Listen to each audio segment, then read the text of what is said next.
అందాల అందాల మా ఊరి అక్క చెల్లెళ్ళే జమిలిగా పూసిన జాజి మల్లెలే సమ్మక్క సారక్క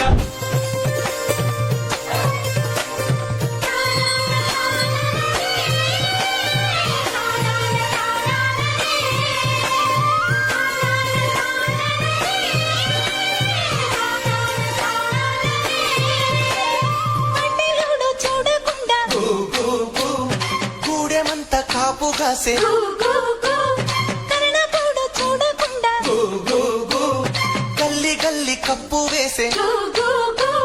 దొరగాడు చూడకుండా ఊరువాడా గొడుగులేసి దొరగాడు చూడకుండా ఊరువాడా గొడుగులేసి గుడిసె గుడిసె గడపలన్నీ కడుపులోన దాచుకుంటే